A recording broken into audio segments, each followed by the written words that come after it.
Hello guys and gals, and welcome back to another episode of Haunted Gaming. This time I have an 18 plus creepypasta for you in the realm of gaming called My Buddy Sandman, about a DOS game that has a lot of content that doesn't seem to be age appropriate at all, and a pretty sinister way of even getting that content. But that being said, I've given away too much. This is My Buddy Sandman, a DOS game creepypasta, and it's also 18 plus, so again, if you're kind of squeamish on a lot of the adult material, you might want to sit this one out. But that being said, let's dive into My Buddy Sandman. In the early 90s, when I was attending Penn State University, I knew a man named Sandman Archibald Bunford. Yeah, that was his honest-to-God, real-life, on his birth certificate, on the driver's license, stitched in his underwear birth name. I thought the names of celebrities were given their kids these days were awful, but this kid had a stupid name before stupid names were all a thing. I always figured his parents were like flower children and named him while on some kind of acid trip. So in any case, Sandman and I had a freshman composition class together and would occasionally kill time in the library. He's a nice guy, 17 years old if I remember correctly, mixed race, shy but friendly, and always carried around the biggest laptop computer you'd ever want to see. At that time, it was pretty impressive to see something that was considered to be a portable computer, right? I sometimes see him with his nose to the LCD screen analyzing some code or scrutinizing the pixel of some image he was trying to edit. Sandman hung around with the older students, who were either interested in or taking classes in computer programming, film, graphic design, his current major by the way, and photography, while I gravitated towards the other freshmen in the world literature courses I took. I was, however, kept in the loop as to the progress of a project that Sandman and his pals were working on.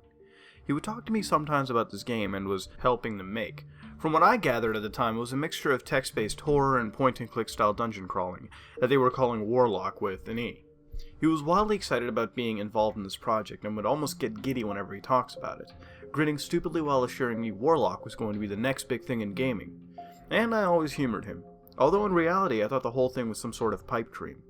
There was progress being made through, as he would sometimes show me bits of what the team had accomplished thus far. It looked okay, but I didn't quite see how it would achieve the popularity of which he was so sure.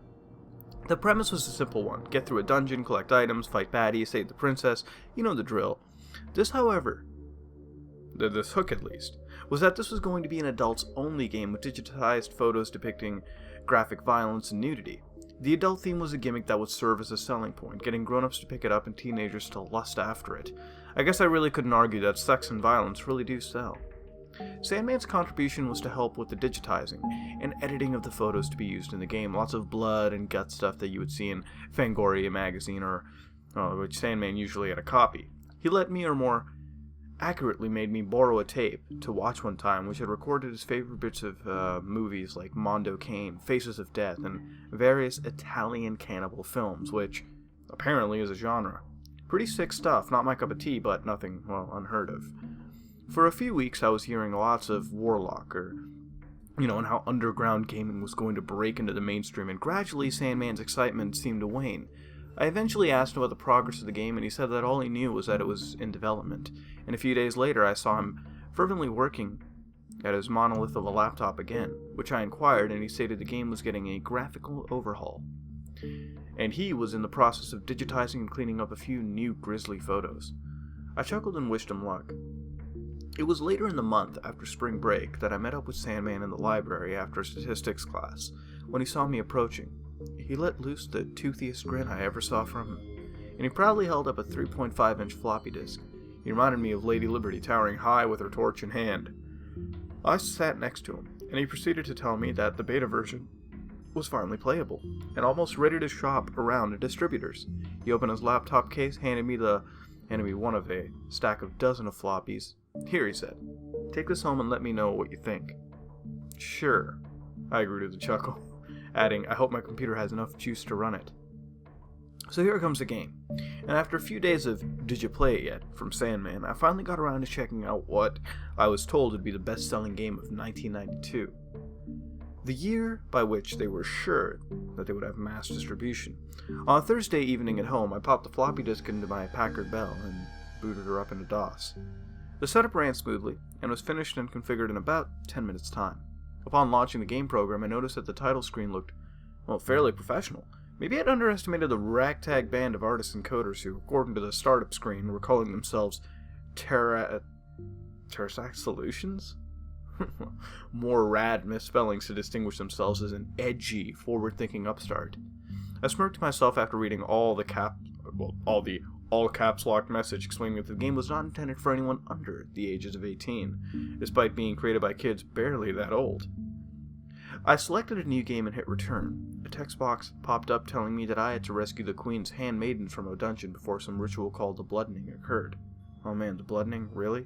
This is going to be interesting. I hit return again at the start of the game. The interface looked fresh and user-friendly, which was nice. The graphics were nothing to write home about, let's be honest here. I noted the mouse cursor was soaked in a blood-soaked arrow, and I appeared to have a few items in my inventory. I clicked the up arrow, which prompted the forward command, and came to a figure in a dark cloak. It was nice to have the option of either entering text commands or while clicking with a mouse. The hooded figure gave me a dagger, which of course was stained with blood, and I continued on. Not having a list of text commands didn't seem to affect my gameplay, as almost every command I at least typed and used would work. I figured they must have loaded a lot of variables into the command section, which was a nice touch for those of us who haven't played many text adventures. After coming across a wooden chest and obtaining a spell book, I learned a lightning spell. I was starting to wonder when I would get to the digitized photos that Sandman had been working on. Eventually an enemy appeared and I battled him. The skirmish was uneventful, I took some damage and then defeated the foe. When I killed the enemy, the display area went from showing the dungeon ahead to displaying a crudely digitized photo of a red face I assume was the enemy after his defeat. It was a strange and somewhat off-putting image. I guess this is where they're going to earn that 18+ rating, I thought to myself. Hitting any key or clicking anywhere seemed to remove the photo and bring the dungeon back. I explored some more and came across a guy in a wizard cloak and hat. He asked if I was friend or foe. I typed friend, and he proceeded to call me a liar and engage me in battle. I could tell this game wasn't shooting for any points intellectually, at least. I attacked him a few times and finished him off with a dagger, and I was rewarded again with another picture of a bloody face. The color palettes the designer were using didn't really lend itself to this kind of digital photo display. Though the mess of gray, black, and red pixels, I could tell that the face being shown didn't look anything like the wizard I had just battled.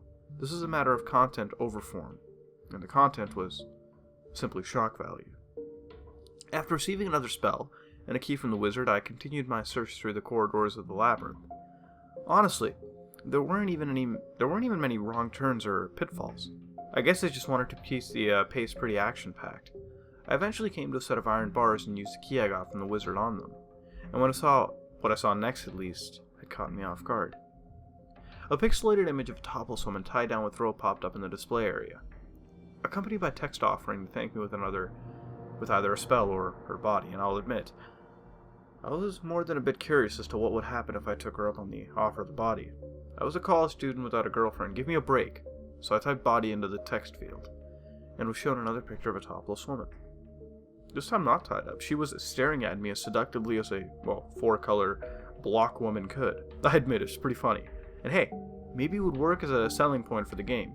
Maybe there's a market for pornography resembling glitched-out Nintendo games. As for me, I just look at Penthouse magazine throughout the, kaleidoscope. After you see the handmaiden's naughty bits, you can just type spell and get the new attack anyways. So my journey through the game continued on.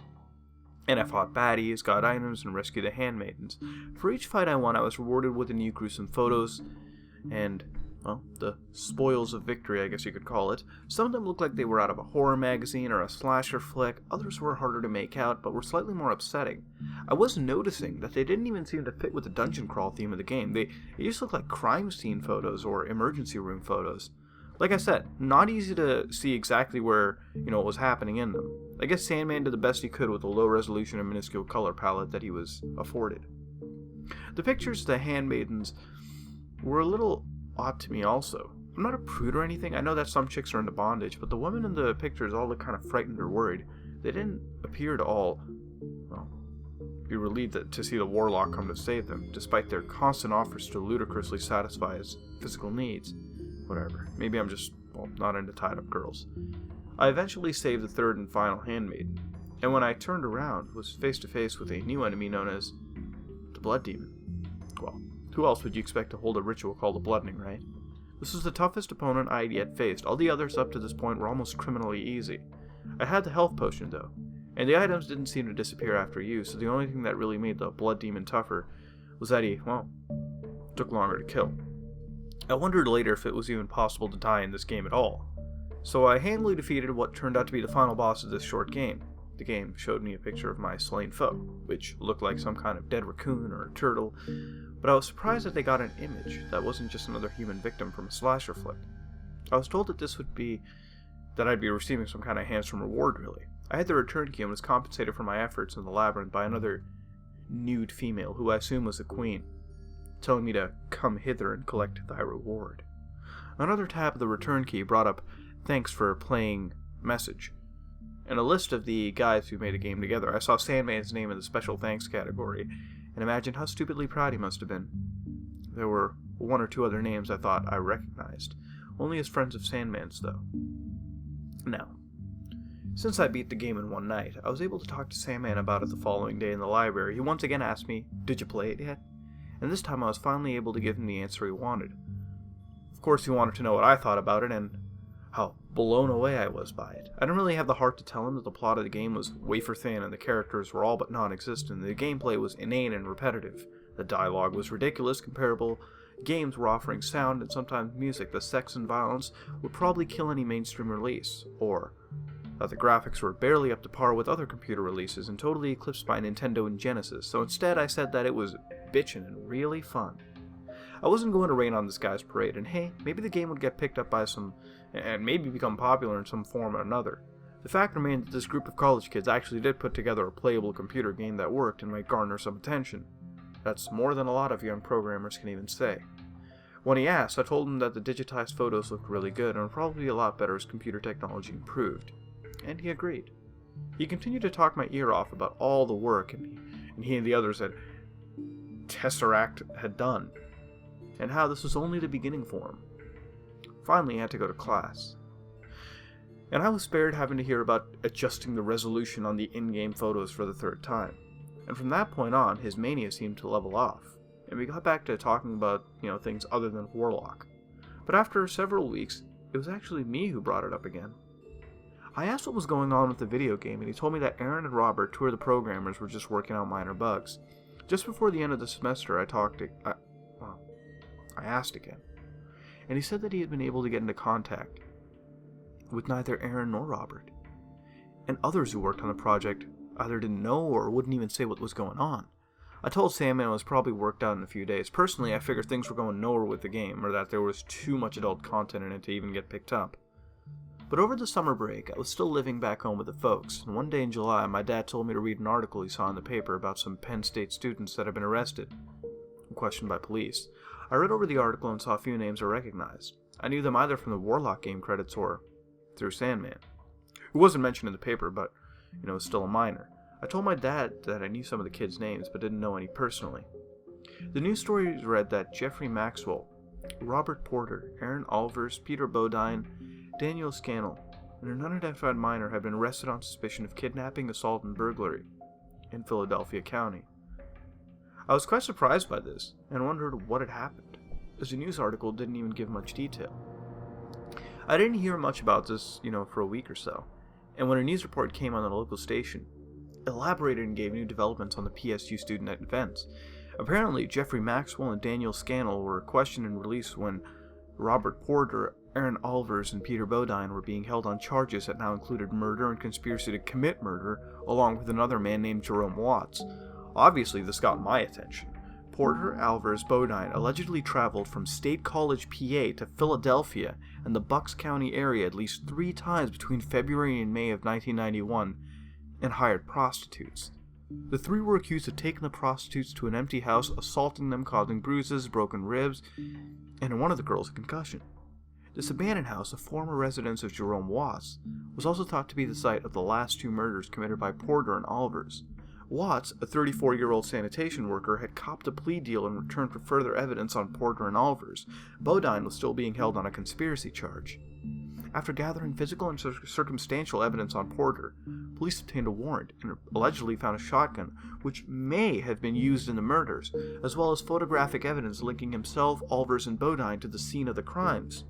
There were also several incriminating files found on his computer and some body parts appearing to be from small animals hidden in his bedroom walls.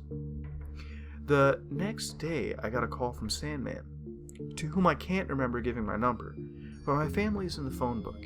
He sounded nervous and almost frantic. He told me that I had to delete that game from my hard drive and shred or burn the disk he gave me. I told him I saw the news and asked him what the hell was going on, still sounding shaken. He said that he had no ideas where the photos he had digitized came from. I swear I thought they were just from Fangoria or some fucking titty magazines. And he choked out. And some of them, I swear to God, some of those dead people were just special effects from movies. I know. I've seen them. I told him to calm down and he had nothing to worry about. That he couldn't have known what he was doing and the police wouldn't realize that when he was questioned. He seemed to be settling down a bit and said that he had more calls to make. I told him that probably wasn't a good idea at this point and he said, yeah, and then hung up. And that was actually the last time I ever spoke to Sandman. I heard that he transferred to Penn Tech to finish school, and I can't blame him. PSU main campus is a big place, and I'm pretty sure almost everyone would have been eyeing him, as well as other members of Tesseract Solutions. And I never asked him nor anyone else about which of the photos in Warlock were from horror movies and titty magazines and which one weren't. I didn't want to know, and I still don't want to know. I deleted the game from my hard drive, and I couldn't remember where the disc was. I actually found it not long ago, and couldn't resist the temptation to play it again. Incidentally, I never got picked up for major distribution. You know, if you can believe it, I guess. But there must be a few copies still floating around. I remember how silly I thought it was back in school. It didn't seem silly this time, though, and I kind of wish I hadn't replayed it. I wonder whatever happened to those guys. I know that Jeffrey Maxwell and Dan Scannell got off with extended probation, and Aaron Olvers and Pete Bodine served 6 to 4 years respectively. Bobby Porter is still in the penitentiary, I think, and I guess in this day and age it would be easy enough to track them down, see what they're up to. Seems kind of morbid, though. I do still think about that quirky mulatto kid from freshman comp, though. How hard would it be to track down someone named, well, Sandman Archibald Bunford? Guess we'll just have to see. Well, that was very interesting. This one harkens back to the days of classic gaming creepypastas, and truth be told, we haven't done many on DOS games, and for starters, there weren't many cliches. But that whole blood thing was somewhat on cringe levels, although not too bad. On a technical level, this is totally feasible, and anyone with entry-level to intermediate programming can make this easily. And the graphics, or rather screenshots for this creepypasta, are very well produced, so that's always a plus when you give media with something.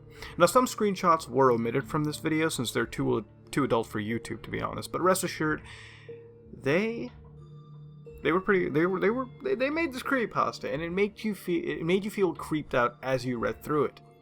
And like always, when that effect happens, it's almost magical. In a very sick, demented way, but magical. And as the writer quoted, this game finally did get an 18+ rating that I guess it craved. Now, the whole story of all these individuals was really interesting in the last portion. Unfortunately, this stuff seems to be false since no information was found on any of the individuals. And I guess the concept of gathering these prostitutes or whatever, or people that wouldn't really be remembered, or didn't really have any records, I guess, on them, and then taking them to this place and murdering them and using their photos in video games. It's kind of weird. It's like a big divide, I guess. Like, I don't really see where the whole serial killer thing is. Like, let's take photos and put it into a game, right? But regardless, serial killers are unique as hell, and, they have some pretty complex thought processes. So, you know what? Maybe in some way this could have a sense of reality to it. But fortunately, this stuff is again false, since no record has been found on any individuals, and if it were to occur at all, then there would be some information or at least some kind of a police report on the matter. And, well, that makes it great. Now, Sandman, this individual, I actually tried researching this guy. I actually, put some more effort into it than usually, went onto the deep web even, ran a multitude of searches, and managed to find a shocking amount of 0 results on the subject, which again didn't surprise me, but I wanted to double check. And the thing about it is, though, that although the creepypasta itself is good, it has all the media and everything, it's kind of like other creepypastas in the same category in the sense that since they instantly don't have any validity at all, because right after you read one of these, you instantly go to Google and search up, did it really happen? So instantly the eeriness somewhat dies. But again, it is a creepypasta, it's not meant to be real, but hey, if it had a hint of truth to it, trust me, that would just skyrocket it to the top. That being said, this was my look at the tale, and as always I ask you, what would you rate it and what would you change to make it better? This has been another episode of Haunted Gaming, and if you liked what you saw, then please like, comment, and subscribe. This is me, Mudaharand. I am out.